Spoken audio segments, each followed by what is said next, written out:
Okay friends, तो हम आज अपना मांडुक्य उपनिषद उसके ऊपर डिस्कस करते हैं।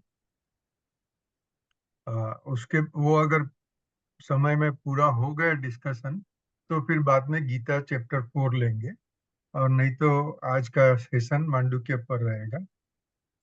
मांडुक्य उपनिषद समझाने के लिए मिहिर भाई ने 2 सेशन लिए थे। उसमें पहला session Not me. Not me. Sorry Meera. Manav Yagnik took 2 sessions. नहीं, इन ब्राह्मण मानव और मिहिर भाई दोनों एक ही है। No problem.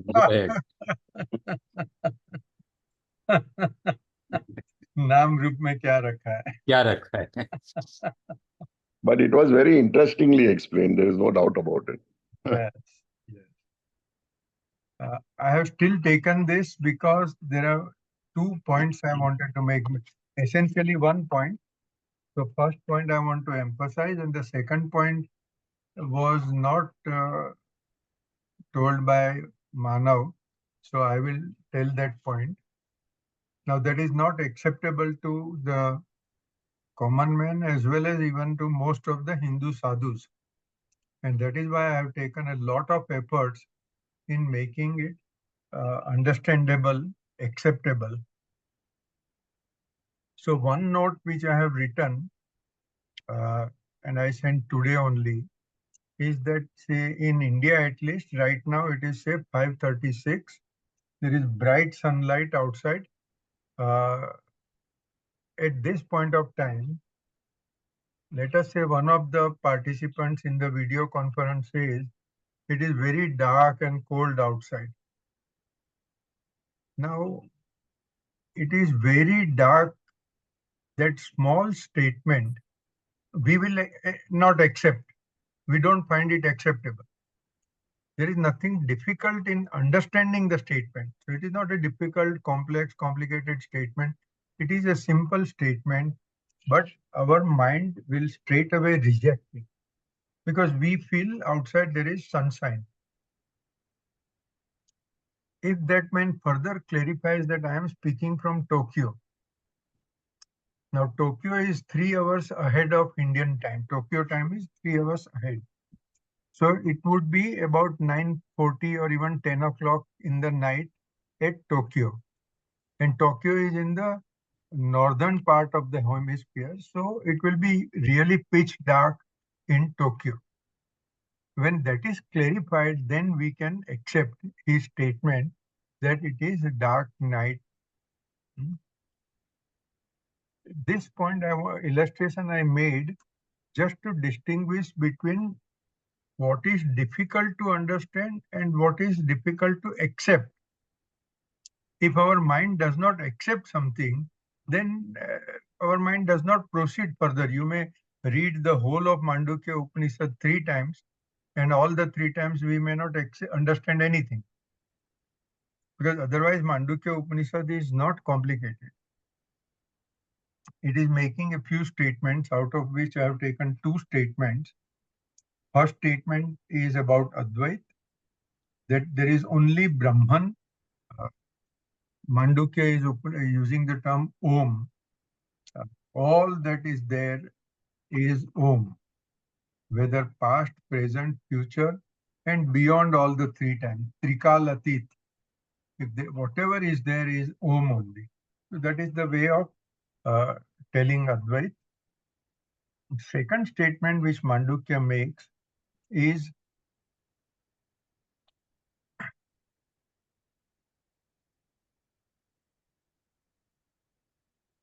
so Mandukya Upanishad says that Brahman experiences everything.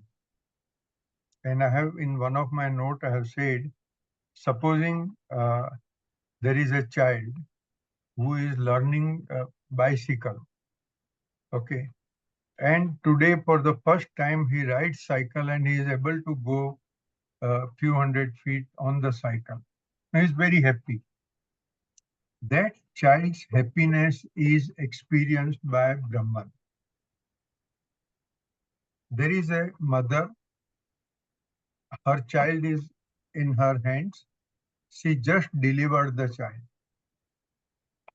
The pain of delivery, the joy of holding the child in her own hands, and for the child's all the experiences while it was so far in a dark confinement, right now it has come out in bright light and there are so many relatives. It doesn't understand anything. Mother's experience, child's experience, father's experience, grandparents' experience, all kinds of experiences are experienced by Brahman. This second statement is a radical statement and people generally find it difficult to believe because in Hindu Dharma, we have been told that God is unaffected by all these things. Swami Sarvapriyananji gives an illustration that let us say we are all sitting in a theater. There is a film. We are watching the film. That screen, white big screen is God. In absence of the screen, we cannot see the film. The film is there. Now, let us say there is a massive flood in the film. The screen will not become wet.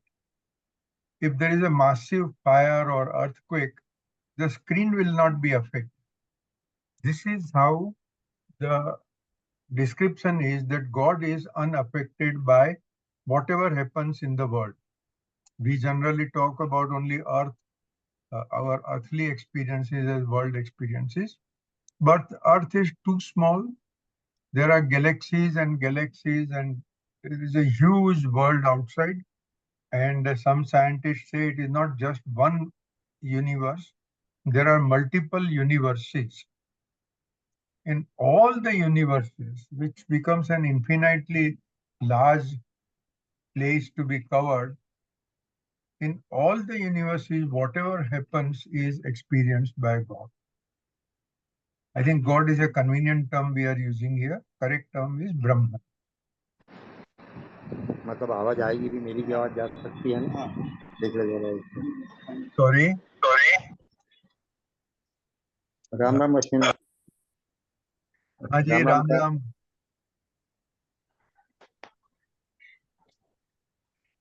बराबर आएगा? ठीक है, बढ़िया। पूछा मैं मेरा जैसे काम। हाँ रमेश भाई, आपकी आवाज आ रही है। Thank you sir, thank you. वही मैं देख रहा था जरा।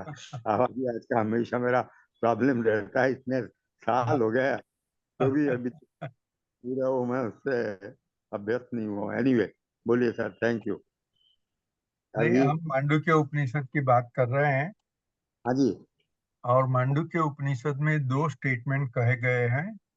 हाँ जी, एक तो अद्वैत है। जी, अद्वैत मतलब एक ब्रह्मन ही है और हाँ जी, बाकी आप मैं इतनी बड़ी दुनिया, इतनी बड़ी गड़बड़ी गैलेक्सीज जो भी है, पूरा यूनिवर्स एक ब्रह्मन का ही बना हुआ है।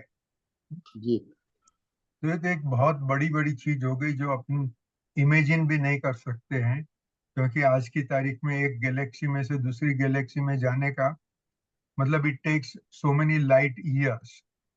या 1 light year means the light is passing at a speed of 3 lakh kilometers per second. जी, वो 3 लाख किलोमीटर पर सेकंड की स्पीड से जाती हुई लाइट 1 साल तक जहां जाएगी उसको 1 लाइट ईयर डिस्टेंस कहते हैं। और जी, ऐसे सैकड़ों लाइट ईयर डिस्टेंस के ऊपर जाएंगे तभी हम कुछ और गैलेक्सी शायद देख पाएंगे। तो मतलब तब तक तो बराबर। अपने 10 जनरेशन खत्म हो जाएंगे। तो या जी, ये इम्पॉसिबल है कि कोई इंसान जिंदा यहाँ से दूसरी जगह पे जा सके। इतनी जी, बड़ी जी, गैलेक्सी, इतने बड़े यूनिवर्सेस, एक ही ब्रह्मन है। ये कंसेप्ट हमने बहुत बार डिस्कस किया है, इसके ऊपर जी, मैं कम एम्फोसिस दूंगा। मांडुक्य में जो दूसरा स्टेटमेंट कहा है और वो जी, स्टेटमेंट है कि इतने सभी यूनिवर्सिटीज में जो भी हो रहा है वो सब का जी, एक्सपीरियंस ब्रह्मन खुद करता है। जी, अभी ये एक रेडिकल स्टेटमेंट है, क्योंकि अपने हिंदू साधु कहते हैं कि ब्राह्मण ये किसी चीज से अफेक्टेड नहीं है, वो निर्लिप्त है। उसके लिए बहुत सारे शब्द यूज करते हैं, मगर कहते हैं एसेंशियली कि ब्राह्मण को कोई असर नहीं होती है। हमारे यहाँ इतनी सारी बाढ़ आती है, हजारों आदमी मर जाएंगे, यूक्रेन में वॉर हो रहा है, गाजा में वॉर हो रहा है, अपने को लग रहा है बहुत कुछ सीरियसली गंभीर हो रहा है, मगर ब्राह्मण को उसकी कोई असर नहीं होती है, ऐसा हिंदू धर्मगुरुओं का कहना है। अभी मांडुक्य उपनिषद इससे एग्जैक्टली कॉन्ट्ररी ओपिनियन कहता है। जी मांडुक्य बहुत क्लियरली कहता है कि ये पूरे यूनिवर्स में जो भी होता है वो ईश्वर खुद एक्सपीरियंस कर रहे हैं।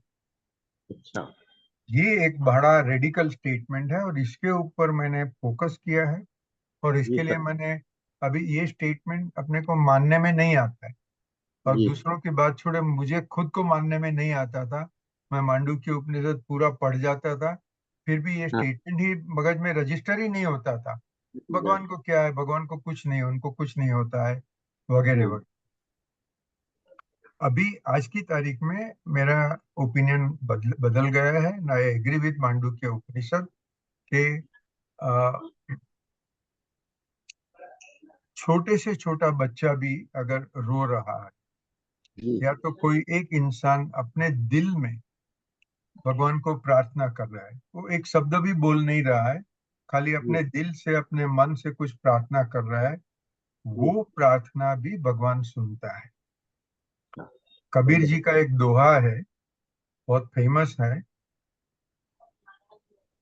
मस्जिद के ऊपर मुल्ला बांग पुकारे, या क्या तेरा साहिब बहरा है? बराबर है हाँ, चींटी के पग झांझर बाजे, वो भी साहिब सुनता है। एक चींटी, वो हाँ चींटी के पैर में झांझर, उसकी आवाज कितनी होगी, हाँ वो जी भी साहिब सुनता है। हाँ, तो है हाँ हाँ, बहुत बड़ी तो कबीर तो बिंदास थे, और कोई भी रेडिकल स्टेटमेंट करने में उनको कभी कोई हिचकिचाहट नहीं थी। अभी जी हाँ एक बार जो हम एस्ट्रोनॉमिकल बात करते हैं कि यूनिवर्स इतना बड़ा है, दूसरी तरह ये बात हो रही है कि चींटी की बात भी भगवान सुनते हैं। तो करेक्ट इसका एक्सप्लेनेशन बहुत सिंपल है। जी अद्वैत के हिसाब से आप, जी मैं, ये मेरा कंप्यूटर, आपका कंप्यूटर, ये दुनिया, चींटी, हाथी, जिराफ, सब कुछ ब्रह्मन ही है। अगर जो सब कुछ ब्रह्मन है वो चींटी भी ब्रह्मन है, तो चींटी के दिमाग में जो विचार आता है वो भी ब्रह्मन को ही आ रहा है। करेक्ट तो कुदरती ब्रह्मन को तो पता चलेगा ही। अगर एक चींटी को कुछ लग गया, हम चलते हैं नीचे, ख्याल नहीं रहा, अपने पैर के नीचे चींटी आ गई, अभी चींटी पुकार रही है, उसको लगा है, अपने को तो उसकी आवाज सुनाई नहीं देती है, मगर ब्राह्मण को उसका पेन का एक्सपीरियंस होता है। मैं अगर मेरी ऑफिस में किसी को डांटू, तो वो आदमी बेचारा दुखी फील करेगा, थोड़ा डर फील करेगा। ये डर और दुख ब्राह्मण खुद एक्सपीरियंस करते हैं। जी मेरा गुस्सा भी ब्राह्मण एक्सपीरियंस करते हैं। जी मतलब अगर दो साइड का ट्रांजैक्शन हो रहा है, तो दोनों साइड का एक्सपीरियंस भगवान करते जी हैं। अगर समझो एक 10,000 आदमियों का क्राउड है, और जी नरेंद्र मोदी लेक्चर बोल रहे हैं, कुछ जी लेक्चर कर रहे हैं, तो मोदी साहब के दिमाग में जो हो रहा है वो भी ब्राह्मण एक्सपीरियंस करते हैं। और ये 10,000 आदमी, कोई खुश होता है, कोई इंडिफरेंट है, वो सब फीलिंग्स भी ब्राह्मण एक्सपीरियंस करता है। फैंटास्टिक अभी ये रेडिकल स्टेटमेंट को हम कैसे समझे, इसके बात के ऊपर मेरा एम्फोसिस है आज। थैंक यू सो मच अच्छा, अभी मोस्ट मैं थोड़ा डाइग्रेशन करता हूँ। ये हाँ मैंने जी स्टेटमेंट कर दिया अद्वैत का, और ब्राह्मण सब कुछ एक्सपीरियंस कर रहा है। अभी मैं थोड़ा बैकग्राउंड पे जाता हूँ। हाँ जी एक हम बोलते हैं सनातन सवाल, हाँ मतलब जी। एक सवाल, एक मतलब एक one group of questions, okay, वो इंसान को पृथ्वी की हर जगह पे और हिस्ट्री के हर समय में हुआ है। हाँ? इंग्लिश में इसको एग्जिस्टेंशियल क्वेश्चन बोलते हैं, हम इसको सनातन सवाल बोलते हैं। मैं जी कौन हूँ? या मैं कौन हूँ मतलब ये मेरा नाम, शरीर, ये है मेरा घर है, ये मेरी डिग्री है, वो एक बाजू रह गया। मगर मैं आत्मा हूँ कि शरीर हूँ, या ये एक बहुत बड़ा क्वेश्चन है। और सब हर एक साधु कहते हैं कि भाई तुम अपनी आत्मा हो, तुम शरीर नहीं हो। या तो करेक्ट। शरीर तो हो, मगर शरीर is of very low priority, आत्मा इज द मेन। हाँ जी सर।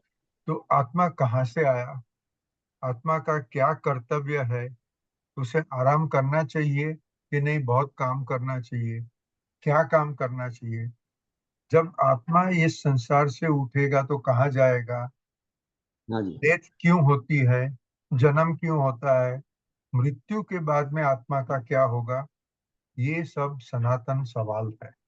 जी अच्छा, ये सवाल भारत देश में 5,000 से 10,000 साल पहले ऋषि मुनियों को हुआ था। जी उन्होंने इसके ऊपर मेडिटेशन किया और ऐसा कहते हैं वेदांत में कि भगवान ने उनको डायरेक्टली जवाब दिया। जी हाँ, तो वो समझो समाधि में बैठ गए, समाधि में लगा के मन से एक ही सवाल उनके दिमाग में है कि हाँ आत्मा जी। क्या है। एक, अगर आपने केनोपनिषद पढ़ा है तो हाँ केन जी। उपनिषद में एक गृहस्थ एक साधु के पास जाता है और जी फिर साधु को ये सवाल करता है कि ऐसी क्या चीज है जो एक चीज समझने से मुझे पूरी दुनिया समझ में आ जाए। हाँ जी। क्योंकि ये दुनिया के बड़े बड़े पुस्तक पढ़ने का ये सब तो बहुत बड़ी बात है, मुझे तो एक ही चीज समझनी है।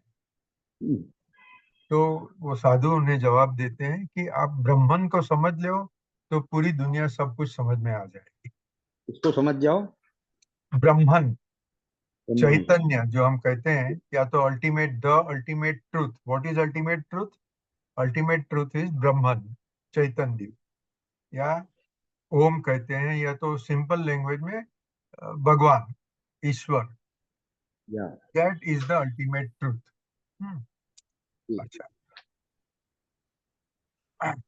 हम सब वही चैतन्य के बने हुए हैं। जी अच्छा, मेरा पॉइंट यहाँ ये था कि ये सनातन सवाल जी हिंदू ऋषि मुनियों को हुआ, उन्हें मैं आज की तारीख में साइंटिस्ट कहूंगा। जी। जो आदमी रिसर्च करता है, हाँ, हाँ जी। अनबायस्ड ऑब्जेक्टिव रिसर्च करता है, वो साइंटिस्ट है। वो करेक्ट। कोई चीज अपने प्रिजुडिस से या अपने ओपिनियन से फाइनल करने वाले नहीं है। वो पूरी जो बोलते हैं एग्जामिन करेंगे और अनुभव करेंगे, अनुभव के बाद में उनको जो अनुभूति होगी उसी को मानेंगे। ये साइंटिस्ट है। तो करेक्ट। ये साइंटिस्टों ने जवाब दिया। अभी इसको कंपैरिजन करो आज की तारीख के यूरोपियन और अमेरिकन साइंटिस्ट के साथ। ये शोधना चाहते हैं और बहुत सीरियसली प्रयत्न कर रहे हैं, वन जी यूनिफाइड थियरी। आप में से किसी ने अगर थोड़ा साइंस वगैरह का पढ़ा होगा तो scientists are searching for one theory which will explain everything. या अभी क्या है, फिजिक्स में अलग अलग प्रिंसिपल्स हैं, न्यूटन ने फिजिक्स के प्रिंसिपल्स बताए। अभी आज की तारीख में लोग बोलते हैं कि Newton, the laws of physics stated by Newton are not applicable at quantum level and not applicable at nano level। मतलब हम जो अपनी नॉर्मल जिंदगी व्यवहार कर रहे हैं उसमें लॉज ऑफ फिजिक्स एप्लीकेबल है, ग्रेविटी है। हाँ जी। मगर नैनो पार्टिकल मतलब जो अणु होता है, वो अणु को भी हजारों भाग अगर कर दो तो वो हजारों भाग जितनी जो छोटी चीज होगी वो लेवल पर laws of physics do not work. अच्छा, तो मतलब कि ये एक यूनिफाइड थियरी तो हुई नहीं। एक थियरी आई थी स्ट्रिंग थियरी। एक साइंटिस्ट ने कहा कि everything is made up of strings. हाँ, वो स्ट्रिंग थियरी पर उनको नोबेल प्राइज भी मिला। Everything is made up of what? String? STRING। String मतलब कड़ी, लिंक। अच्छा, ओके हाँ ओके। हाँ, तो ऐसी भी एक उसकी, ये तो 20 साल पहले की बात है, उससे शायद उससे भी ज्यादा पुरानी है। हाँ जी। दूसरी तरफ साइंटिस्ट लोग ये रिसर्च कर रहे हैं कि there must be one basic substance of which everything is made. हाँ, वो मॉलिक्यूल्स को ब्रेकअप करो तो एटम बनेगा, एटम को ब्रेकअप करो तो न्यूट्रॉन, प्रोटॉन, इलेक्ट्रॉनिक्स। उससे भी नीचे गए तो क्वार्ट्ज, उससे भी नीचे जाने का प्रयत्न किया। अभी उससे की नीचे जो जाते हैं वो कोई इवन माइक्रोस्कोप में दिखता नहीं है, वो तो जी मैथमेटिकल कैलकुलेशन से होता है। जी और जब यूरोप के 4-5 देशों ने मिलकर वो बड़ी टनल बनाई, और वो टनल में उन्होंने अपने साइंटिफिक एक्सपेरिमेंट किए, उसके बाद में हिग्स बोसोन, ये शब्द आपने सुना होगा, ये 4-5 साल पहले की बात है। जी तो scientist came to conclusion, it can not be said as a conclusion, but there, as far as we understand, as far as our current knowledge goes, Higgs boson is the basic substance। और उससे कुछ लोग ने God particle भी बोला कि Higgs boson से ही पूरी दुनिया बनी। अच्छा, मेरा कहना इतना है कि ये सनातन सवाल, आज जी के साइंटिस्ट भी उसके ऊपर रिसर्च कर रहे हैं। वो बड़े बड़े इंस्ट्रूमेंट्स को उपयोग करते हैं, बिलियंस, ये हिग्स बोसोन के ऊपर बिलियंस ऑफ डॉलर्स का खर्च हुआ। ओके, हमारे ऋषि मुनि, महर्षि वेद व्यास, वाल्मीकि, अ, वशिष्ठ ऋषि वगैरह, बहुत सारे ऋषि हिंदुस्तान में हो गए, वो भी साइंटिस्ट थे। और वो साइंटिफिकली कुछ रिसर्च कर रहे थे, मगर उनका रिसर्च का तरीका कंप्लीटली अलग था।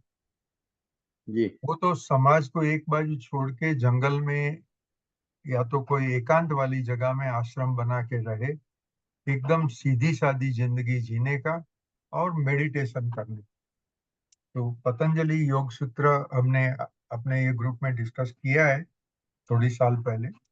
उसमें आगे एक श्लोक आता है कि जब इंसान एकदम ध्यान में बैठ जावे और उसके दिमाग में जो भी इंक्वायरी है, जो सवाल है, उसके ऊपर वो कंटिन्यूअस मेडिटेशन करें, तो इफ ही इज क्वालिफाइड, मतलब वो बराबर ध्यान कर सकता है, तो उसको उसके ध्यान में ही जवाब मिल जाए। तो आत्मा क्या है, आत्मा कैसा है, मृत्यु के बाद में क्या हो सकता है, मृत्यु क्यों होता है, जन्म क्यों होता है, ये सब जो सनातन सवाल है, ये सब सनातन सवालों के जवाब अपने ऋषि मुनियों ने लिख के रख दिया है। उन्होंने लिखा है, उसको उपनिषद बोलते हैं या तो वेदांत बोलते हैं। सभी वेदांत मोरलेस एक ही बात करते हैं कि एक चैतन्य है, चैतन्य कहो, ब्रह्मन कहो, ओम कहो, उसी से पूरी दुनिया बनी। वेदांत एक स्टेटमेंट करता है, मगर अपना धर्म ये कहता है कि हर एक इंसान स्वतंत्र तरीके से खुद ये कंक्लूजन पर पहुंच सकता है। हमने, आप में से किसी लोगों ने स्वामी हित प्रेमानंद जी के यूट्यूब वीडियो देखे होंगे। वो कहते हैं, सर्वप्रियानंद जी कहते हैं, तदात्मानंद जी कहते हैं कि हर एक इंसान काबिल है कि सनातन सवाल के जवाब खुद ले ले। और वो लेने का तरीका क्या है? तो एक तरीका है पतंजलि योग सूत्र का। दूसरा तरीका जो कृष्ण भगवान ने बताया है, मतलब कर्म योग करो, भक्ति योग करो या ज्ञान योग करो। और मैं कहूँ कि अभी हम जो गीता के ऊपर चर्चा कर रहे हैं या वेदांत के ऊपर चर्चा कर रहे हैं, वो भी हमारा ज्ञान योग है। और कृष्ण भगवान ने बहुत स्पष्ट तरीके से गीता में लिखा है कि कर्म योग, भक्ति योग, ज्ञान योग और राजयोग, राजयोग मतलब पतंजलि योग का जो योग है, ये चार अलग अलग नहीं है। ये चारों कॉम्प्लीमेंट्री है। मतलब समझो हमें यहाँ बम्बई से दिल्ली जाना है, तो एक रास्ता है कि बाय ट्रेन जावे, दूसरा है कि बाय कार जावे, तीसरा है कि बाय प्लेन जावे। तो ये तीनों अलग अलग है, मगर स्पिरिचुअलिटी में अलग अलग नहीं है। ये चारों रास्ते कॉम्प्लीमेंट्री। अगर हम जी वो पतंजलि योग तो समझो कठिन है, मगर भक्ति बहुत सरल है, सभी के लिए है, उसमें कोई इंटेलिजेंस की भी जरूरत नहीं है। कर्मयोग, भक्ति योग और ज्ञान योग हम तीनों साथ में करें तो हमें जवाब जल्दी मिलने का चांसेस है। और ये साधु लोग तो बहुत कॉन्फिडेंस से बोलते हैं कि भाई कोई भी इंसान ये सनातन सवाल के जवाब खुद ले सकता है। अच्छा, तो ये मेरा कहना था कि हजारों साल से ये सनातन सवाल के जवाब ढूंढने की प्रोसेस चल रही है। जो ज्ञान योग से जवाब मिलता है, अद्वैत वगैरह, वो वेदांती बात है। अभी मैं अपने ईमेल्स में लिखा था, ये मैं एक पुस्तक अभी पढ़ रहा हूँ। उसमें तो आपको कैमरा में तो उल्टा दिखता होगा। सर्वदर्शन सार, स्वामी शांति धर्मानंद सरस्वती, उन्होंने ये पुस्तक लिखा है। उनके हिसाब से भारत की जितनी फिलोसॉफीज है, फिलोसॉफी के लिए वो दर्शन शब्द यूज करते हैं। तो हिंदू धर्म की छह दर्शन है। फिर अपना ये एक मटीरियलिज्म का है, फिर जैन धर्म है, बौद्ध धर्म। Dinkar, you remember the name of that च के ऊपर से है जो कहता है कि चारवाक चारवाक चारवाक। हम्म। तो चारवाक ऋषि हो गए, उन्होंने कह दिया भगवान भगवान कुछ नहीं है, इंसान मर गया, पूरी दुनिया मर गई, बात खत्म हो गई। मृत्यु के बाद में कुछ नहीं होता है, न पुनर्जन्म है, न कर्म का सिद्धांत है, कुछ नहीं। तो उसका एक श्लोक है, अगर जरूरत पड़े तो बोरोइंग भी करो, उधार लेके खाओ पियो मजा करो, आप मर गए बाद में क्या।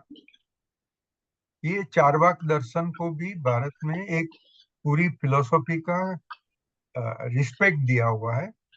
जैन सिद्धांत और बुद्धिस्ट सिद्धांत और 6 हिंदू सिद्धांत, ये 9 सिद्धांत हुए। इतने 9 अलग अलग दर्शन है, उसमें से हम एक ही दर्शन की बात कर रहे हैं, अद्वैत वेदांत। वो अद्वैत के ऊपर कम से कम 50 साधुओं के 60 मत होंगे। ये अपना अनेकांतवाद तो फिलोसॉफी में और जोरों से काम करता है कि हर एक का अलग अलग मत होता है। मैं जो थोड़ा भी समझा हूँ कि वेदांत में अद्वैत किस तरह से कहा गया है, वो ही हम यहाँ चर्चा कर रहे हैं।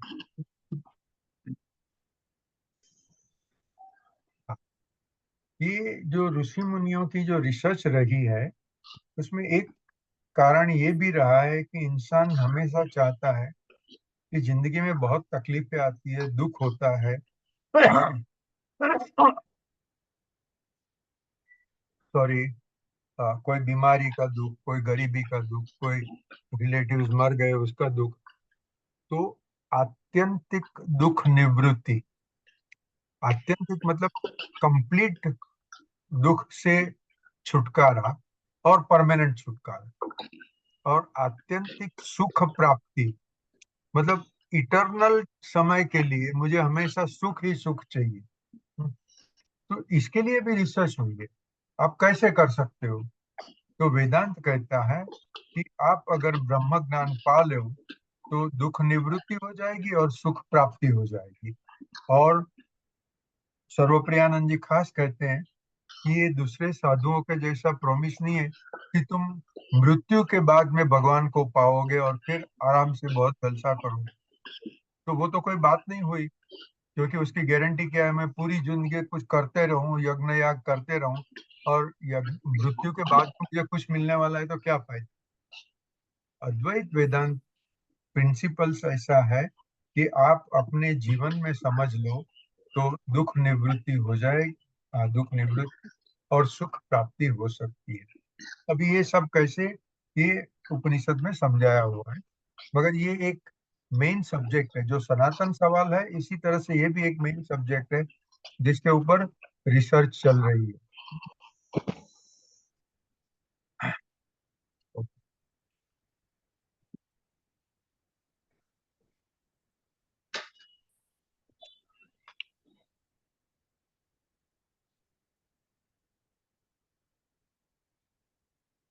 अभी मैं जो इसको बिल्डिंग ब्लॉक्स बोलते हैं, कोई अच्छा सा कंसेप्ट अगर कहना है तो पहले छोटे छोटे कंसेप्ट से शुरू करते हैं, उसके ऊपर समझो नीचे 25 ब्लॉक्स रख दिए, उसके ऊपर 20, उसके ऊपर 15, ऐसे करके एक बेस बनेगा। तो finally we can say the most complex concept. तो ये बिल्डिंग ब्लॉक्स में एक ब्लॉक है कि वेदांत कहता है कि ब्रह्म सत्य जगत मिथ्या। तो आदि शंकराचार्य तो इसके ऊपर बहुत कुछ कहा है कि संसार का अस्तित्व ही नहीं। जैसे कॉमन इलस्ट्रेशन दिया जाता है कि एक रस्सी पड़ी है, शाम हो गई है, अंधेरा है, एक छोटी सी लड़की बावड़ी पर पानी भरने को जा रही थी। वो बावड़ी के बाजू में किसी की रस्सी गिर गई है, मगर वो बच्ची ने सोचा कि ये सांप, तो डर के चीसाचीस करके घर पे भाग गई। अभी वहां सांप है क्या? अगर किसी ने लाइट डाली तो सब लोग देख लेंगे, समझो टॉर्च से उधर लाइट किया कि सांप तो है ही नहीं, उधर रस्सी ही है। रस्सी है उसका मतलब क्या हुआ? सांप का मृत्यु हो गया? नहीं, शंकराचार्य कहते हैं सांप था ही नहीं, उसका जन्म ही नहीं हुआ था, मृत्यु का सवाल ही नहीं है। तो इस तरह से संसार का जन्म ही नहीं हुआ है। अभी संसार मिथ्या है, ब्रह्म सत्य है, जगत मिथ्या है, ये स्टेटमेंट मानने में बड़ी मुश्किल होती है। अगर संसार मिथ्या है तो उसका मतलब शंकराचार्य मिथ्या थे। शंकराचार्य मिथ्या थे तो इन्होंने इतना सब लिखा हुआ है, और पूरे भारत देश में 4 साइड में 4 हिंदू धर्म के मठ एस्टैब्लिश किए, जो आज 1400 साल के बाद में भी चल रहा है। तो इतना बड़ा काम जो उन्होंने छोटी सी उम्र में किया, वो कैसे किया, किसने किया?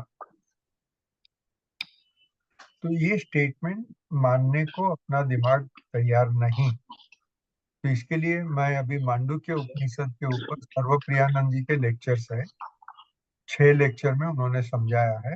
उसकी लिंक मैंने पहले भेजी थी, अगर आपको अगर सुनना है तो यूट्यूब पर सर्च करोगे तो मिल जाएगा।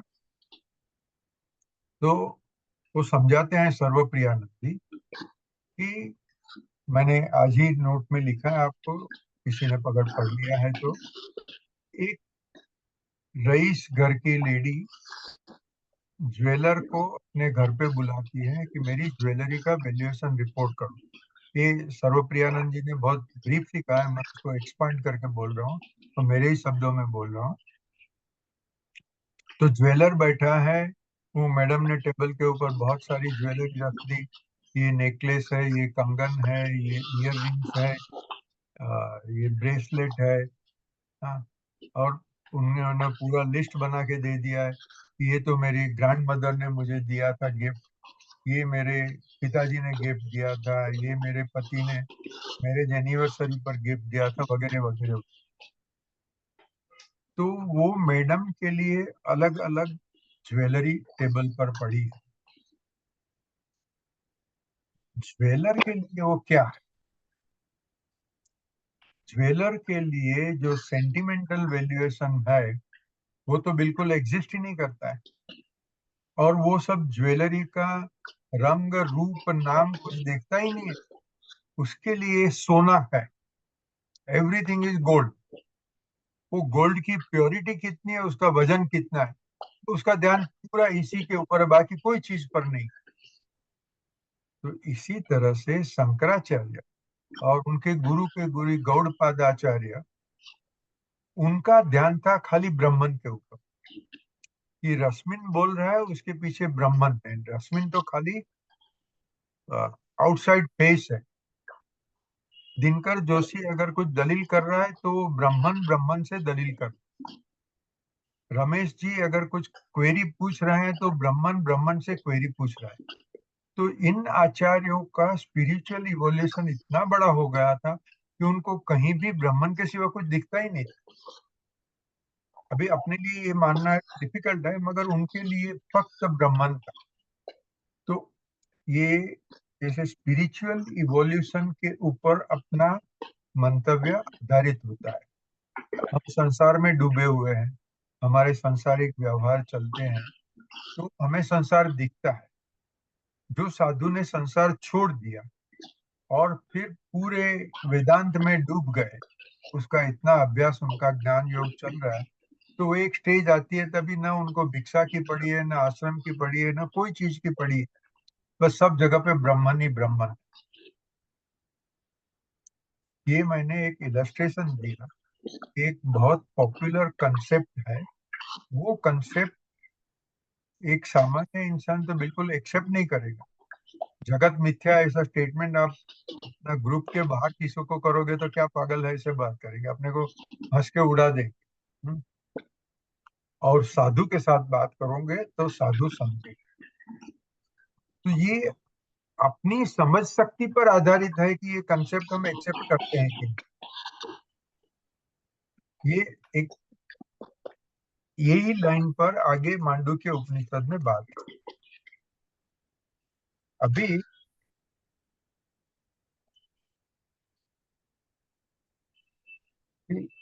एक महावीर भगवान ने जो कहा है वो मैं रिपीट करता हूँ।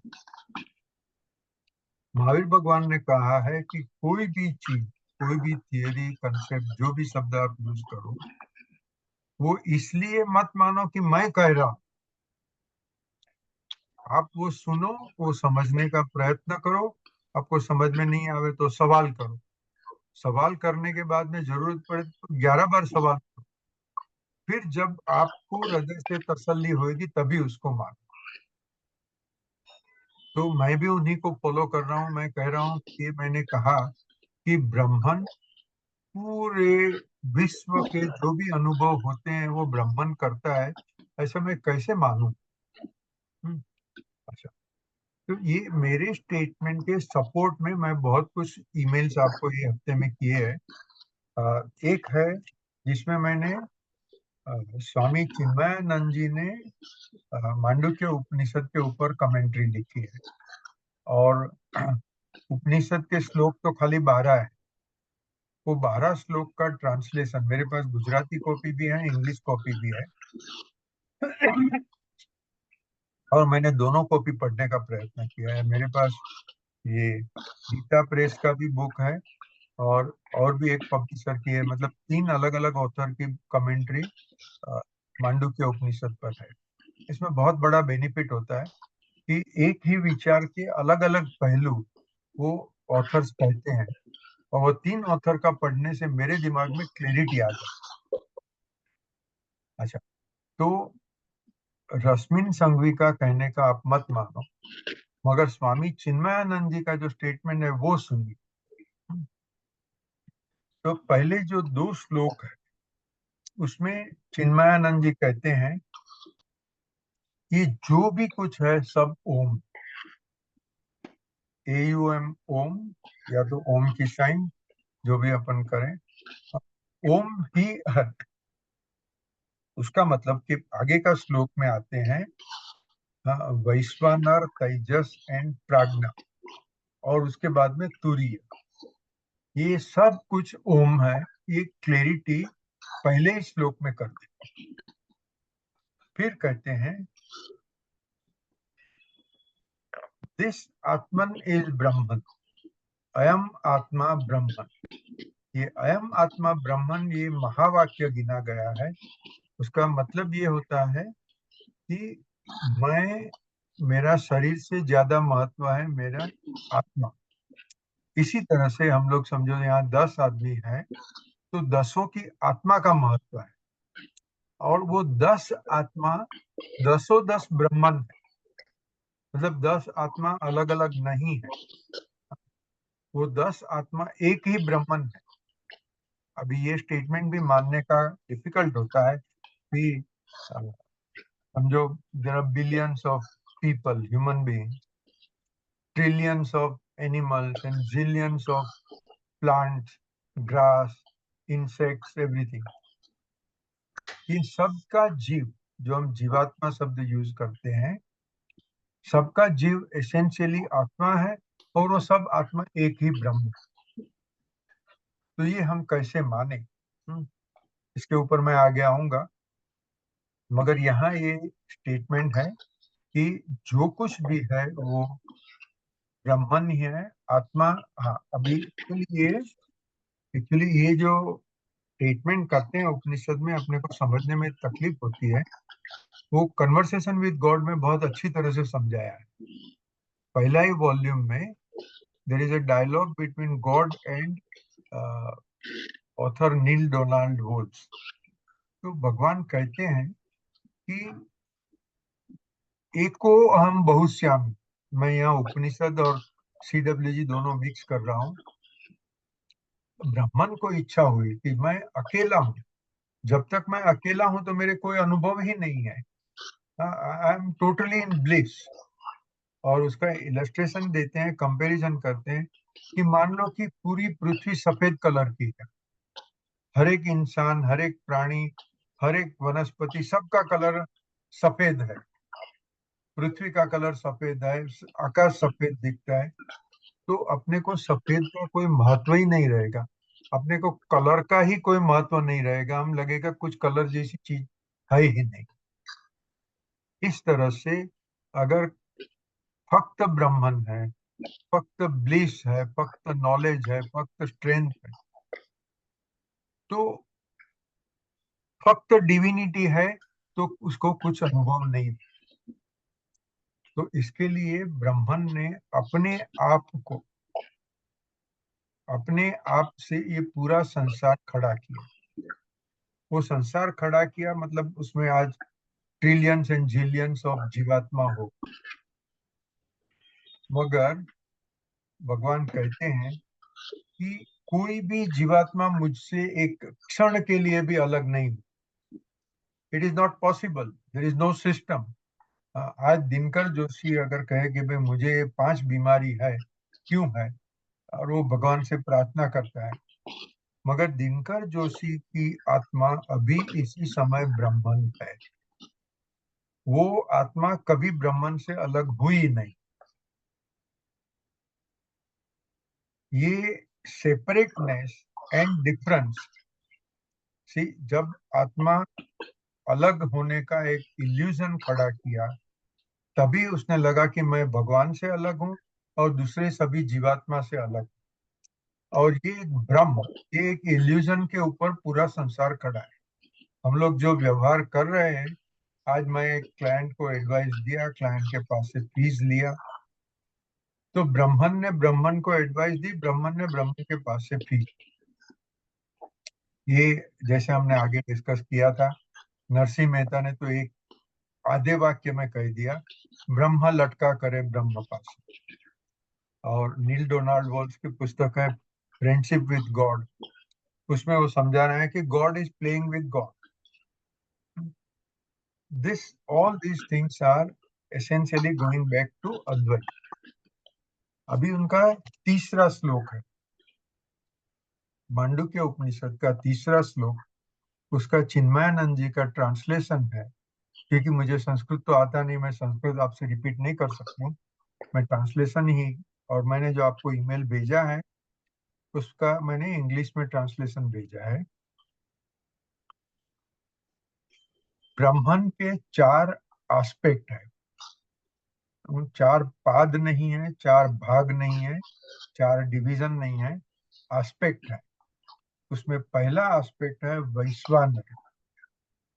अच्छा, एस्पेक्ट और डिवीजन का बहुत बड़ा डिफरेंस है, और वो समझाने के लिए मैंने मेरे एक ईमेल में लिखा है कि समझो mister Patel, he is a chartered accountant, he is father of his children, he is husband of his wife, he is a manager in his office। तो ये मैनेजर, हस्बैंड, फादर और चार्टर्ड अकाउंटेंट, चारों 4 पटेल के एस्पेक्ट हुए। तो 4 पटेल नहीं है, या तो एक पटेल के 4 भाग नहीं है, पटेल तो एक ही है। वो एक पटेल के 4 अलग अलग एस्पेक्ट हुए, इसी तरह से ये ब्रह्मन के एस्पेक्ट है। पूरा विश्व जो है, हम जो बात कर रहे हैं उसको संसार कहते हैं। ये संसार का एक ट्रांजैक्शन चल रहा है कि हम 10 लोग मिलकर अभी बात कर रहे हैं। ये इसको सांसारी अनुभव या तो बाह्य अनुभव बोलते हैं। ये वैश्वानर करता है। वैश्वानर मतलब ब्रह्मन का एक एस्पेक्ट, अथवा वैश्वानर मतलब भगवान। चौथे श्लोक में कहते हैं कि जो हम मन से अनुभव करते हैं। समझो अभी कभी हम साथ में बैठे हैं, हमारी बातचीत नहीं हो रही, हम खाली बैठे हैं, मैं इधर सोच रहा हूँ, हाँ हाँ दिनकर ने वो टाइम पे ये समय पे मुझे ये मदद की, या तो हम लोग साथ में घूमने गए थे, यहाँ ये किया। ये जो मानसिक अनुभव हो, या आदमी नींद में है और स्वप्न आ रहा है, वो स्वप्न का अनुभव भी ईश्वर कर। तीसरा मतलब उनका भी 5वां श्लोक आता है कि जब आदमी जाग नहीं रहा है तो उसका कोई व्यवहार नहीं हो रहा है, और वो नींद में स्वप्न में भी नहीं है, कंप्लीट डीप स्लीप, ऐसी डीप स्लीप की जहां उसको कोई स्वप्न भी नहीं आता, तो उसे सुषुप्ति कहते हैं। वो सुषुप्ति में ईश्वर का नाम दिया है प्राज्ञा। प्रज्ञा शब्द आप सब लोगों ने सुना होगा। प्रज्ञा मतलब ज्ञान, प्राज्ञा मतलब जिसके पास प्रज्ञा है। और वो सुषुप्ति में ईश्वर शांति या तो ब्लिस का अनुभव करता है। तो ये 3, 4, 5 ये 3 श्लोक में मांडुक्य के ऋषि ने स्पष्ट लिखा है कि ईश्वर ही सब कुछ अनुभव करते हैं। और चिन्मयानंद जी ने अपनी कमेंट्री में भी यही लिखा है। और अगर श्लोक पढ़ो तो क्लियर है, उनकी कमेंट्री पढ़ो तो क्लियर है कि हर एक चीज का अनुभव ब्रह्मन करते। अभी मैंने ये सब ईमेल भेजा है, तो आगे मैं नहीं बोलता हूँ। मतलब जो पटेल का इलस्ट्रेशन दिया वो एक खाली और क्लेरिफिकेशन करूं। पटेल जब भी घर में है और अपने फैमिली के साथ उसका व्यवहार हो रहा है, वो व्यवहार भी ब्रह्मन अनुभव करता है। पटेल ऑफिस में जाते हैं, ऑफिस में उनका एक अलग व्यवहार होता है, वो व्यवहार भी ब्रह्मन अनुभव करता है। तो ब्रह्मन अलग अलग तरह के अनुभव कर रहे हैं। पूरे मैक्रो लेवल पर गिनो या अल्फा टू ओमेगा गिनो, ए टू जेड गिनो, जो भी गिनो, हर एक अनुभव भगवान को है। ये मांडुक्य उपनिषद का सार है।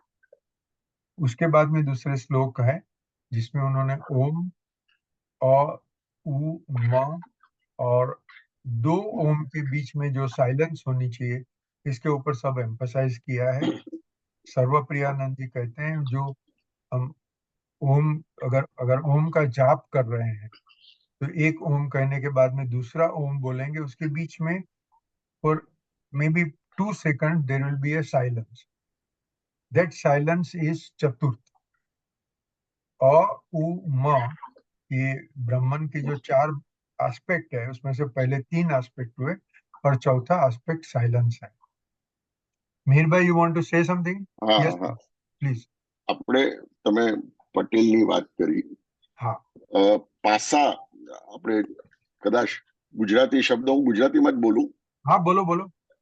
એટલે તમે જે કહ્યું એ કદાચ એના 4 પાસા થાય हम्म અને એ દરેક પાસામાં તમે કહ્યું એમ જેમ બ્રહ્મ અનુભવ કરે તો એનો એ અનુભવ કરે. એટલે આપણે એક બ્રહ્મ જે પૂરી કોન્શિયસનેસની વાત કરીએ છીએ, એ કોન્શિયસનેસનો આ એક ભાગ છે અને છતાં બી પૂર્ણ છે. એ પોતે પૂર્ણ તરીકેનો અનુભવ કરે છે, પણ એની અસર જે છે हम्म એ એક સુપર કોન્શિયસનેસમાં એની અસર નથી, ખાલી અનુભવ છે. Is that understanding correct? अब फर्स्ट ऑफ હસમુખભાઈ ऑल એના જુદા જુદા પાસામાં મેનેજર તરીકે, એને ચાર્ટર્ડ એકાઉન્ટન્ટ તરીકે પોતાના જુદા જુદા રૂપોમાં એ અનુભવ કરે છે. પણ ઓવરઓલ એઝ હસમુખભાઈ ઓર પટેલ એ એનું જે પાસું છે એ એમ જ રહે છે. આ એના ભાગ છે ને ભાગ તરીકેનો અનુભવ કરે છે. Is that understanding correct? Absolutely correct, because as sadhu जो आगे समझाते हैं सब लोग, वो कहते हैं कि ये संसार एक नाटक है।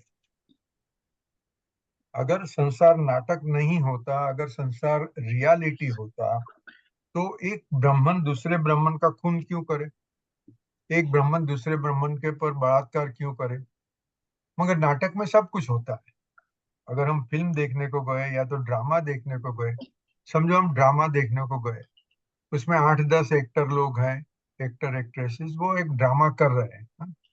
उसमें कोई रो रहा है, कोई हंस रहा है, कोई चिल्ला रहा है, कोई जुल्म कर रहा है, कोई जुल्म सहन कर रहा है या तो विद्रोह कर रहा है। ये नाटक में उनका एक्टिंग इतनी अच्छी रहती है कि दर्शक को लगेगा हाँ हाँ हाँ, ये तो बेचारी हकीकत में वो सहन कर रही है, मगर वो एक्ट्रेस को अपना रोल करने के लिए पैसा मिलता है। वो एक ड्रामा समझ के करती है, उसके दिल में दुख नहीं है, उसके दिल में बिल्कुल दुख नहीं।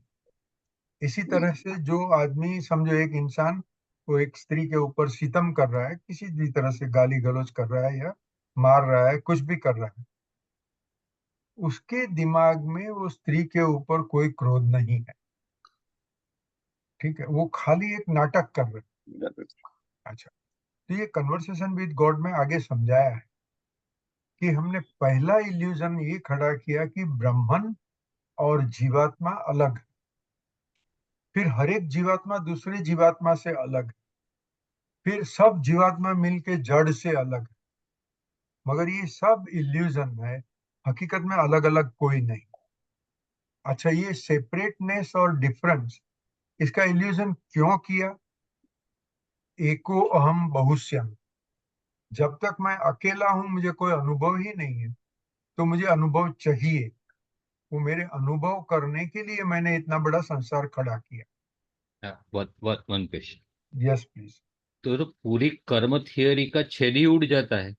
यस, एंड मतलब नाउ, कि whatever you do is justified. Correct. Now whether justified और नॉट, एक सेकंड है, आई टेक 1 मिनट।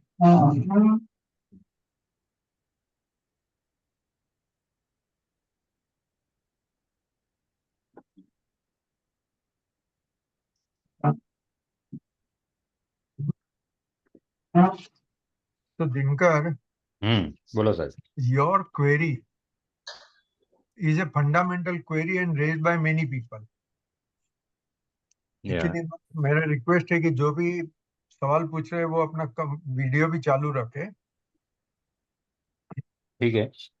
तो ये सर्वप्रियानंद जी ने जवाब दिया है, और मैंने भी मेरी एक नोट ये एक हफ्ते में भेजी है, उसमें एक लिखा है कि कर्म का सिद्धांत है वो खाली व्यवहार में है, निश्चय में उसका व्यवहार नहीं है। तो कर्म का सिद्धांत, उसकी कोई एप्लीकेशन ही नहीं। नहीं, 1 सेकंड। दैट मीन्स के आफ्टर डेथ तो सबका मोक्ष हो गया है। बराबर तो बराबर। तो फिर जो साधु लोग जो कहते हैं कि अवश्यमेव भोक्तव्यम कृतः कर्म शुभाशुभम, शुभ अशुभ कर्म कर्म आप करोगे तो आपको ये भुगतना है ही, भुगतना है ही। तो ये तो पूरा कॉन्ट्राडिक्टरी हो जाता है। एक्चुअली हिंदू धर्म में मैंने ज्यादा तो इसी का अभ्यास किया है, इसके लिए ज्यादा, जैसे बौद्ध धर्म का बिल्कुल अभ्यास नहीं है, क्रिश्चियन वगैरह का अभ्यास नहीं है, तो मैं ये कहता हूँ हिंदू धर्म में अगर हम निश्चय और व्यवहार नहीं समझेंगे तो बहुत कॉन्ट्राडिक्शन लगते ही रहे। नहीं, जब समझने के लिए कोई प्रॉब्लम नहीं है। अभी आप जो पूरे का पूरा जो मतलब क्या है कि चलो निश्चय समझ लिया कि मरने के बाद मोक्ष ही है, मतलब कि पूरा तुमको कोई भी कर्म करने का अधिकार मिल गया। वो तो जो लोकल आपको दंड मिलने वाला है वो मिलेगा, यहाँ का जो है संसार जो व्यवहार में जो है वो, आपने किसी को गाली दी तो वो आपको दोष सुना के जाएगा, वो ठीक है, बराबर है। आपने किसी का जेब काट लिया, कोई आपका काट लेगा, नहीं भी काटेगा। और वॉट एवर मिस के if you do some atrocities, आज तो आप डॉन बन के घूम रहे हैं लेकिन ऊपर जाके तो हिसाब देना है। लेकिन आपके ब्राह्मण के हिसाब से तो आपको मोक्ष हो गया है। आप भी, वो तो ब्राह्मण भी डॉन है, आप भी डॉन हो, सब डॉन ही डॉन है, कोई सवाल ही पैदा नहीं होता है। See, मतलब मतलब कि अगर ये थियरी जो एक्सेप्ट की जाए तो देयर विल बी केओस, वो सब लोग दुर्योधन बन जाएंगे, व्हाट आई मीन टू से। तो थियरी में कोई, I think I don't mind accepting कि सब चैतन्य की लीला है। अब क्योंकि वो तो देखते ही है, चैतन्य चला गया तो बॉडी खत्म। एक प्लांट में से भी चैतन्य चला गया तो वो सूख जाएगा। वो चैतन्य के लिए कोई कोई क्वेश्चन ही नहीं। That is a universal thing कि भाई चैतन्य सब में है और चैतन्य की ही लीला सब जगह है। लेकिन ये जो अद्वैत की जो बात आती है, वो सब वो एक्सपीरियंस कर रहा है, सब उसका है, सब उसका है। तो फिर हरे कृष्ण, मतलब कि ये this is my my question. I can give you two, three answers. Okay. नहीं, give one answer only. So it वो is तो और true. कंफ्यूजन पैदा करेगा। So the first thing is, हाँ, uh, जीवात्मा खुद नक्की करता है। जैसे समझो That's बैडमिंटन गेम है। हाँ, I think again karma theory will, it will negate.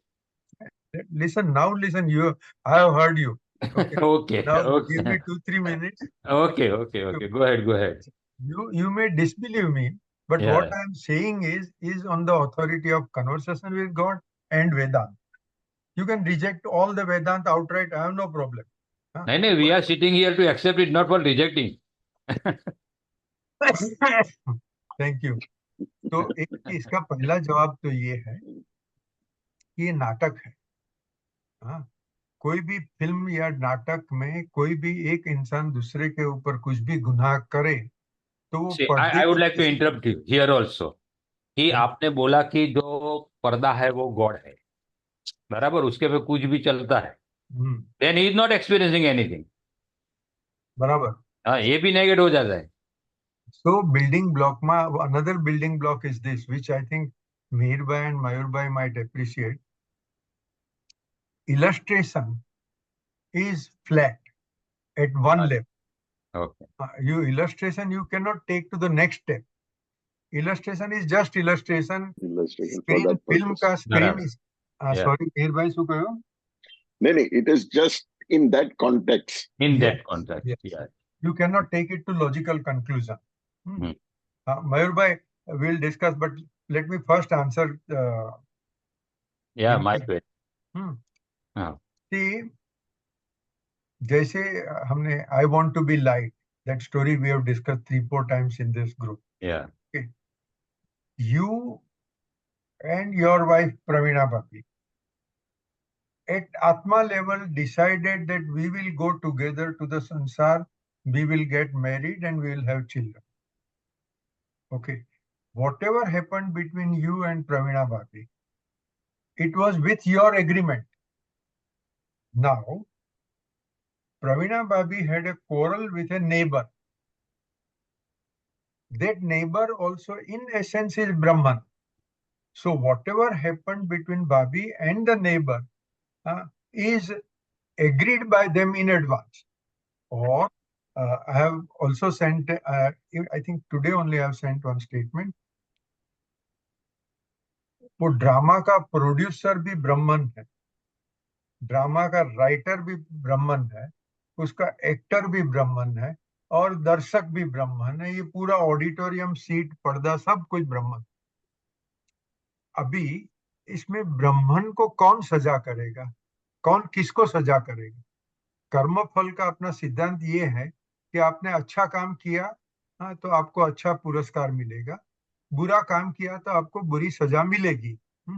ये कौन देगा, किसको देगा? नाटक में सब चलेगा, जैसे ही नाटक से बाहर निकल गए तो कोई सजा नहीं है। और ब्राह्मण को क्या क्या रिवॉर्ड कौन देगा? Omni potent, omni sand, omni present, उसको कौन क्या दे सकता है? कर्म का सिद्धांत व्यवहार में है। And I will repeat that हमें कर्म का सिद्धांत है ये मान के ही चलना है। जैसे for example there is an income tax law, मुझे टैक्सेबल इनकम हुई तो मुझे टैक्स भरना ही है। नहीं भरूंगा तो ये मोदी की सरकार मेरे पीछे पड़ जाएगी, जान ले लेगी। ठीक है, तो व्यवहार में ये सब है, मगर जब भी आप व्यवहार से उठ गए, विरक्त हो गए, या तो डेथ हो गया, तो डेथ के बाद में निश्चय नए में फक्त आनंद ही आनंद है, कोई सजा नहीं। एक दूसरा जो मैं कहने जा रहा था कि बैडमिंटन जैसी गेम में सेट होते हैं, मुझे पता नहीं कितना, पर 12-24 कुछ सेट होते हैं, एक के बाद एक सेट होता है। कबड्डी खोलो तो एक सेट में बात पूरी हो गई। हाँ, क्रिकेट खेलो तो वो 5 दिन की हो सकती है, वो लंबी सीरीज हो सकती है। आत्मा ने नक्की किया है मुझे 15 गेम का सेट खेलने का है, एक गेम का सेट खेलना है। जो भी नक्की किया उसके बाद में जब भी उसका आत्मा ने चाहा कि नहीं छोड़ो यार मुझे उठ जाने का, उठ सकता है। आत्मा उठ गया गेम से, उसका मोक्ष हो गया, बात खत्म। वो 100% वॉलंटरी है। नाटक करो आप, जब तक स्टेज पर हो तब तक नाटक के रूल्स को ऑब्जर्व करके, हर एक पात्र का रिलेशनशिप ऑब्जर्व करके उसके हिसाब से आपका ड्रामा चला। मगर पर्दे के पीछे चले गए, कोई बंधन नहीं है, जलसा ही जलसा है।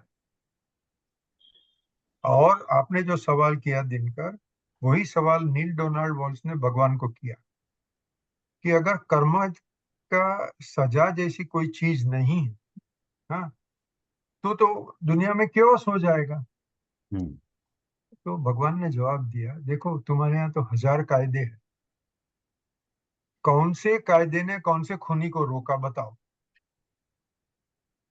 अपने महाभारत में बहुत अच्छा सिद्धांत है और बहुत अच्छा एक एस्पेक्ट है। दुर्योधन और धृतराष्ट्र दोनों वेद वेदांत के ज्ञाता थे, क्योंकि दुर्योधन के गुरु भी द्रोणाचार्य थे और पांडवों के गुरु भी द्रोणाचार्य थे।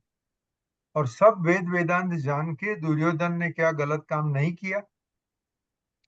द्रौपदी भी ज्ञानी थी और वो तो उसका जन्म ही एक कौतुक था, ठीक है, फिर भी उसने बहुत सारी गलतियां की और महाभारत का एक कारण बनी। अच्छा, भगवान का कहना ये है कि मनुष्य अपनी वृत्ति के हिसाब से काम करता है। अगर कोई कायदा है, कर्म के सिद्धांत का डर है, तो शायद वो इनिशियली थोड़ा अटकेगा, थोड़ा हिचकिचाएगा, मगर उसकी वृत्ति हुई कि यार ये मुझे अभी डायबिटीज भले है मगर गुलाब जामुन खाना है, वो गुलाब जामुन के बिना मैं नहीं रहूंगा, तो वो एक आधा घंटा सोचते रहेगा, फिर फट से खा जाएगा, फिर बोलेगा अरे मैं तो खा लिया, अभी क्या करूं। कर्म का सिद्धांत ड्रामा के अंदर है, व्यवहार में है, हमें उसको ऑब्जर्व करना है, हमें गलत काम नहीं करना है। जो समझते हैं उसको गलत काम नहीं करना है। और ये तो पूरा हिंदू धर्म तो 1000 बार कहता है कि मानो कि कोई इंसान गलत काम कर रहा है ना, वो गलत काम कर रहा है उसका मतलब कि उसको संसार में बहुत ही रस है, वो संसार से चिपका हुआ है, तभी वो गलत करता है। जब वो गलत काम करना बंद करेगा तभी चित्त शुद्धि होगी, चित्त शुद्धि होगी उसी के बाद में उसको ब्रह्म ज्ञान होगा, तभी तक ब्रह्म ज्ञान हो ही नहीं सकता। Does this answer Dinkar your query? It answers, but it is not acceptable till. Okay, then both of us will discuss at length also. Okay. I would request, अभी conversation with God हिंदी में भी available है, but I would request कि you पढ़ो, वो पढ़ने से बहुत ज्यादा clarity आती है। Ashwin bhai, may I हाँ, submit here? please मयूर भाई, yeah. So, what you said is right. Only extension which I am saying that this play is not restricted to one birth. So, when the play is extended to many births, then Sanchit Karma comes into play. And when that Brahma is revealed means because of manifested. our manifestation, our past vasanas and layers of ignorance, the Brahman is not revealed, and that's why it is not merging or it is not living, attaining moksha. So, as you rightly said that व्यवहार में बार बार आना पड़ेगा, बार बार ये drama खेलना पड़ेगा, जब तक हमारी चित्त से ये सब वासनाएं नहीं निकल जाएंगी, ऐसा मेरा आई थिंक सो। હાજી મેહરભાઈ. હા, આપણે જે વાત કરી રહ્યા છે એમાં I mean if we let's go back to the root. There is one super consciousness and we are part of it, and we are also as complete as the super consciousness. Now I think the fallacy comes when we consider that there is a punishment to the karma. Going back to what you said is that the consciousness is only evolving, and it is our own choice to redeem ourselves to, you know, whatever is our earthly desires. We take this birth here, and it is our own choice to go through these pains or pleasures of life, and that is decided by the karmas. We, as per our choice, if we want to really raise ourselves, we are given those challenges. Some challenges we pass, some challenges we fail, and accordingly we keep on progressing. But the progress and evolution is something which happens. Even some of the most degraded individuals, they would have found some redemption somewhere where they would have evolved themselves. And after having experienced this, and as Mayurbhai just said, that maybe it takes births. So I think it is not contradicting to each other, but it is complementary to each other. That ultimately everybody is trying to be an absolute part of this consciousness because they don't know that they are no different than, you know, right? The consciousness. This is what at least I gather from this. તમે જેમ કીધું એમ Atman is within, so that Atman is still witnessing, that Brahman is witnessing the entire drama. Correct. So till that Witnessing and experiencing, yes. experiencing, yeah. So it will continue to do so till the time it wishes to do so. And Correct. sorry, Rashmin bhai, just one sentence. Yeah, please go ahead. There is this book of Same Soul, Many Bodies by Dr. Brian Weiss, which Yes. also is, draws a lot of things from Hindu philosophy or Jews philosophy, and he has experienced some of these things like Neil Donald Walsh. So what he's saying is, ultimately, as your body leaves, as your soul leaves the body, and that soul is put through a certain process whereby you actually go through the opportunities which you had chosen, which you did not avail, and then you are given a choice by the cosmic forces. So ultimately, there is no hell, there is no punishment. It is only something which, is a process of evolution to ultimately be the super consciousness yourself, right? See, I'll give an illustration, just small clarification, Meherbhai. Yes. 24 ટચનું સોનું છે, meaning 100% pure gold. Okay. Let us say there is a huge quantity of gold, and that whole quantity is 100% pure. Now, an illusion is created that it is divided into infinite number of jivatma. At the voluntary choice of the jivatma, and as voluntarily, cooperatively agreed, some jivatma will take form of a dirty gold or metal mixed with gold. Correct. Some jivatma will take form of remaining 100% pure, like a sadhu. And then they will act and interact. And it will appear as if a lowly soul is rising. But Shankaracharya ji says, at the root of it all, at the bottom of it all, at the substance, there is Brahman only. Brahman is forever pure. Brahman is divine, highest divinity. There is nothing more divine than Brahman. And every jivatma is Brahman. So every jivatma, by definition, is divine. The whole thing is drama, that process of being a lowly soul and then rising and evolving and all that. Brahman ne શું evolve કરવાનું છે? If you have reached Everest, then beyond Everest point, where do you There's go? nothing. There's nothing. So this is a drama. Okay. In fact, now the time left is say 15 minutes. So what I would say is, actually in this last 10 days, I have sent you a lot of notes. If those of you who are really interested, read those notes. Okay. Together, they clarify both these issues. Advait, meaning everything is Brahman, and second, everything is experienced by Brahman. Now let us go to the third step and reconcile between Mandukya Upanishad and the common Hindu statement that God is unaffected by everything. So this is where I got the benefit of the English commentary of Swami Chinmayananda. In the English commentary, he has clarified that Mandukya Upanishad talks of four, the Turiya. So it says Turiya is nothing but the Nirgun Brahman. Now, this aspect we have discussed earlier. Nirgun Brahman, Sagun Brahman. Nirakar Brahman, Sakar Brahman. Sagun Brahman matlab Ishwar. Nirgun Brahman is that Brahman which is unaffected by everything. In our illustration of the film, the screen is Nirgun Brahman. Okay. Now that is where the illustration stops. The sansar exists, meaning the illustration of gold and jewelry. For the jeweler, there is only gold. He can say, I'm not bothered about the jewelry. But for the lady who is using the jewelry, there is jewelry. Very much the jewelry. And different pieces of jewelry have different sentimental values, different market values. So, sansar exists for us.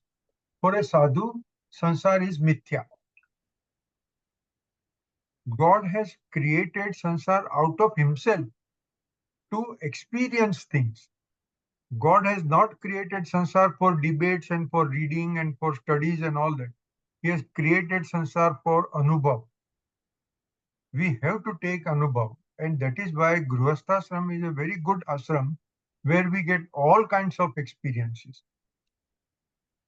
While living in Grihasthashram, if we do our karma yoga, then karma yoga is probably the best method of attaining Brahma Jnana.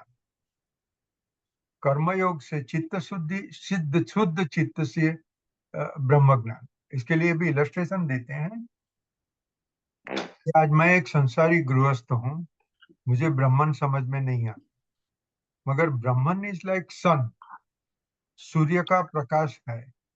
अभी ये बारिश के बादल आ गए हैं तो सूर्य छिप गया. तो इस तरह से मेरा जो अज्ञान भी इल्यूजन है. कोई सेपरेटनेस, डिफरेंसेस, अज्ञान, ये सब इल्यूजन खड़ा किया हुआ है, डेलिबरेटली खड़ा किया है, वॉलंटरीली खड़ा किया है. फिर वो अज्ञान को मिटाने की जो प्रोसेस है, I am enjoying the effort to be put into the process, so I am doing the process.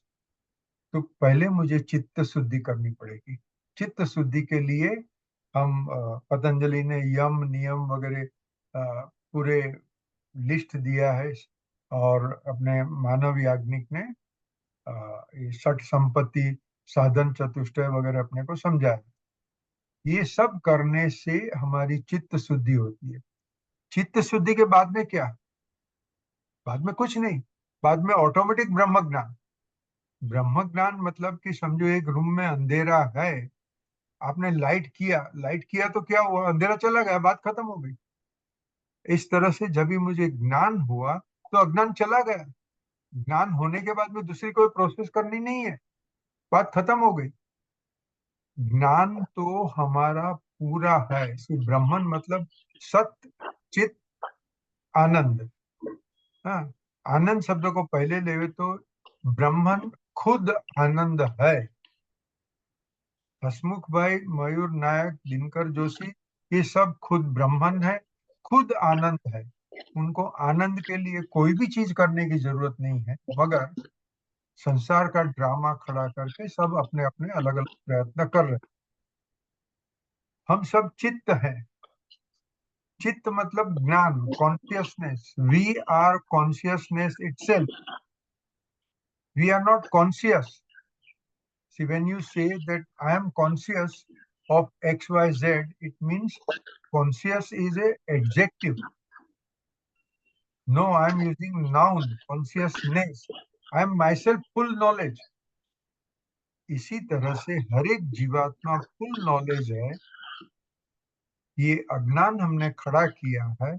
अज्ञान के कारण वृत्ति दोष होता है, वासनाएं होती है.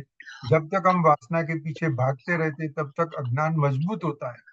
वो अज्ञान का पर्दा और मजबूत होता है. जब हमने वासना का त्याग कर दिया, गलत काम करने का त्याग कर दिया, हम या वी आर कवर्ड बाय वासनास. और वो वासना का जब भी जैसे ही त्याग हो सकता है, ऐसे हम चित्त शुद्धि होती है. चित्त सिद्ध हो गया मतलब कि आपने अपने रूम में लाइट की स्विच चालू कर दी, अंधेरा भाग गया, बात खत्म. और जैसे ही ब्रह्म ज्ञान हो गया, उसके बाद में इंसान को कर्म का कोई प्रिंसिपल नहीं लागू होता. महाभारत में और श्रीमद् भागवत में कृष्ण भगवान के ऐसे इलस्ट्रेशन दिखाए. वो कुछ लेडीज भगवान के पास गई और उनसे कुछ रिक्वेस्ट किया. तभी यमुना नदी में बहुत बड़ी बाढ़ आ रही. ओके. और भगवान ने कहा, अगर मैंने कभी मेरे जन्म में कोई भी गलत काम नहीं किया है तो ये यमुना नदी की बाढ़ रुक जाए और ये लेडीज शांति से नदी क्रॉस कर. अगर ये जन्म धारण करके मैंने कभी भी कोई भी चीज खाई नहीं, न मिठाई खाई, न फरसाण खाया, कुछ भी नहीं खाया है, तो यमुना नदी ये लेडीज के लिए मार्ग कर दी. और यमुना नदी ने मार्ग कर दिया. अभी ये जो एपरेंटली कॉन्ट्राडिक्टरी और एपरेंटली गलत चीज में दिखती है, भगवान के बहुत सारे स्टेटमेंट्स ऐसे है जो हमें गलत लगता है, मगर गीता में बहुत अच्छी तरह से समझाया है. राम सुखदास जी ने भी समझाया है, दूसरे लोगों ने भी समझाया है कि आप कुछ भी काम किया अपनी वासना से किया, कि आपने एज ए एक्टर ड्रामा के लिए किया. एक्टर जब ड्रामा करता है और वो जानबूझ के करता है कि मैं तो खाली ड्रामा करता हूँ, तो वो ड्रामा की एक्टिंग की पनिशमेंट किसी को नहीं होती. Punishment is not there in the system. It cannot be in the system because the whole system is made of Brahman. तो ब्रह्मन क्या अपने आप को सजा करेगा? Punishment at any level is out of question, but within व्यवहार, within संसार, इसका इल्यूजन खड़ा होगा. तो इल्यूजन रहेगा, हमें इल्यूजन से ऊपर उठना है. That is the spiritual evolution. Very good explanation, Rashid bhai. Thank you. Very Thank- convincing. Yes, yes. Thank you. Okay, we are just nearing the completion of the session. Dinkar, any further satisfaction or not? कि वासना से ऊपर उठना है और सब लोग वासना से ऊपर उठ गए तो ब्राह्मण सब एक्सपीरियंस कैसे करेगा? हाँ, तो बराबर है. इसके लिए क्या होता है कि संसार में समझो 8 अरब लोग हैं, उसमें से एक वक्त में 8000 आदमी से ज्यादा लोग ऊपर उठते भी नहीं है. तो लेकिन उसका तो एक्सपीरियंस कम हो गया है ना ब्राह्मण का. तो कम क्या होना है, ये अर्थ तो एक स्पेक ऑफ डस्ट, पूरा इतना बड़ा यूनिवर्स है. Rashid bhai, one more question. Just हाँ, हाँ. what happens when we talk about only one universe and there are multiple universes? हाँ जी. So is the Brahman common for all the universe? Yes. Yes. So there could be a multi. So a soul may take birth on this planet and maybe on some other planet. Beautiful. You are reminding me quantum theory. और quantum theory का statement मैं पहले करता हूँ कि this is where the laws of physics have been defined. One particle can be present at several places simultaneously. This is one statement from quantum physics. Second statement, समझो one particle is right now in Mumbai. In the next instant, at its own will, it could be in New York without traveling the intervening distance. Now, this is something really what our mind cannot accept.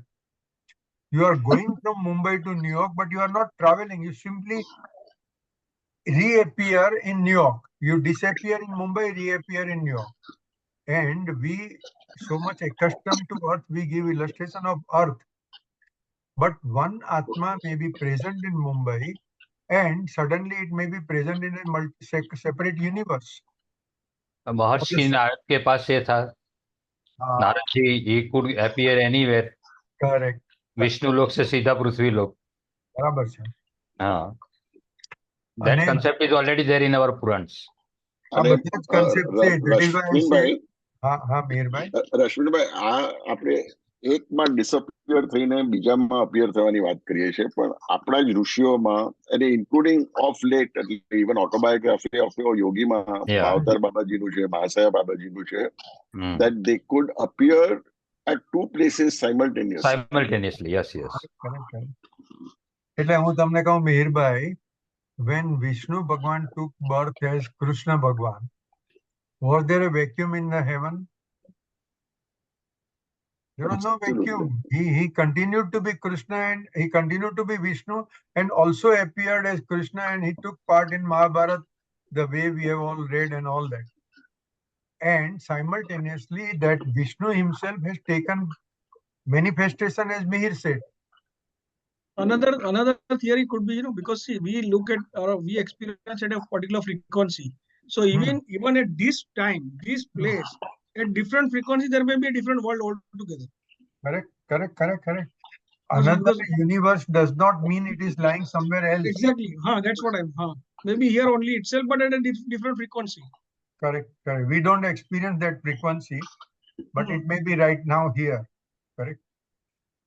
અને also it એક્સપ્લેન્સ કે આપણે બ્રહ્મા વિષ્ણુ મહેશનું કે creation, maintenance and ડિસ્ટ્રક્શનનો principal જોઈએ. In the past, many billions of years, a lot of these, earth-like substances, civilizations would have been destroyed, but they have re-emerged. Now, how does that happen? Again, I'm just quoting from Autobiography of a Yogi, as also this Brian Weiss, that all these there commentaries I read. Okay, sorry, go ahead. There are Atmas, or who are equivalent, or they are very evolved souls. They are given this task of, again, coming back and creating this as ambassadors of that universe. And they create this whole world, because there are so many beliefs which, if you see across the world, they've come from generations or billions of years. So sorry, this is.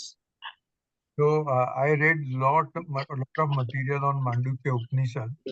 So I mean, that is the ultimate Vedanta. Okay? It says Brahman na બે aspect છે. ब्रह्मन के दो aspect है, एक निर्गुण है, एक सगुण है. It is not that there was always Nirgun Brahman, then it said Eko Ham Bahushyami, then it took Sagun form and then it created Sansar. No, these two aspects continue forever. The universe in which we are living, okay, the scientists say that it was created some 14 billion years back. Okay, but there are several universes simultaneously existing. They have always existed and they will always exist. So that Sagun Brahman and Nirgun Brahman both will remain simultaneously. But they are not separate. They are two aspects of the one and the same entity, one in the same energy, one in the same Chaitanya. So I would put it like this. If we put in some efforts, all the notes which I have sent, plus of course, Chinmayananda's own commentary, etc., if we read, the benefit would be that we understand Advait Vedanta. What is the benefit of knowing Advait Vedanta? First,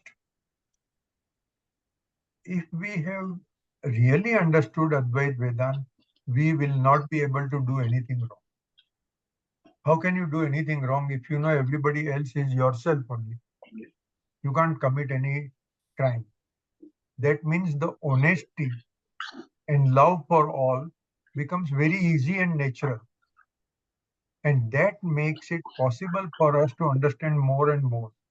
So it becomes a cause-effect cycle, a continuous cycle where we continuously keep improving ourselves. And at one point of time, we realize Advait. And when we realize Advait, it is Atyantik Dukh Nivritti and Atyantik Sukh Prapti. This is possible during our own life. We have to put in enough efforts into it.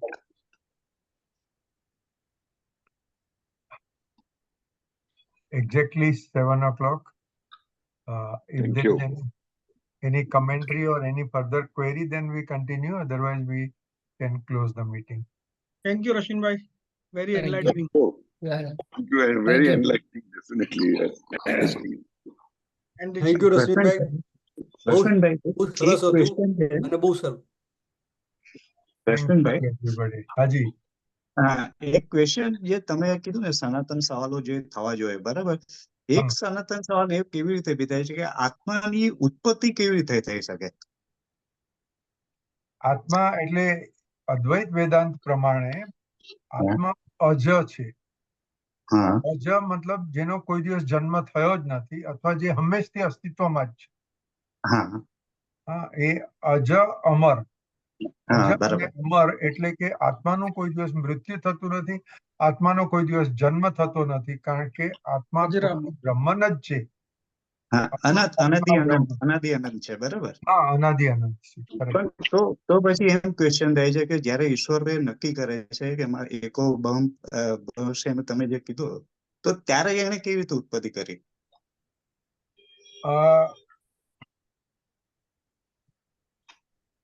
આ વેદાંતનું જે statement છે એ એમ કહેવા માંગે છે કે જેને આપણે નિર્ગુણ બ્રહ્મન કહીએ છીએ, એ નિર્ગુણ બ્રહ્મને વોલન્ટરીલી સગુણ બ્રહ્મન બની ઈશ્વર બની સંસાર ઉભો કર્યો. ઓકે, હવે બ્રહ્માને એટલે એ આપણે હમણાં આઈ થિંક લાસ્ટ મીટિંગમાં જ ડિસ્કસ કરેલું. બ્રહ્મન પોતે ઉપાદાન કારણ છે, પોતે નિમિત્ત કારણ છે. Okay, so I explained that just as a kumbhar, a potter makes a pot, okay, then the clay is the upadan, because the pot is made up of clay. Without clay, nothing could be there. Okay, Right. so that is upadan karan, and the kumbhar is the nimitt karan. He puts in the action. Okay, so Brahman is the nimitt as well as upadan. Brahman created sansar out of itself. નહીં પણ તો question શું છે ખબર છે કે કેવી રીતે અલગ આત્મા બની શકે, ઉત્પત્તિ એની કેવી રીતે અલગ થાય? એવું કોઈ પ્રોસેસ? ઉત્પત્તિ થતી જ નથી. હા તો ઉત્પત્તિ નથી ને. હા તો એટલે આ ખાલી એટલે શું કહેવાય, એક આપણે એક મિથોલોજીકલ સ્ટોરીની રીતે આપણે કે મહાવાક્યનું એક પકડી લીધું કે ઈશ્વરે સર્જન કર્યું આવી રીતે. એના મીન્સ એને જે રાગ થયો છે, એકલું પણ લાગે છે એને માટે કરીને. તો એ પોસિબિલિટી છે કે ખાલી જસ્ટ એમ જ મિથોલોજીકલ આપણે બિલીફ છે ખાલી? એ રિયલ આ થયું હશે તો આનાથી બહુ પહેલા થયું હોય આપણે એમ સમજી શકીએ. તો રિસન્ટલી ક્યારે કોઈ વાર થયું છે કે જેથી આપણે આને પ્રૂવ કરી શકાય એવિડન્સ પ્રમાણે એવી રીતે?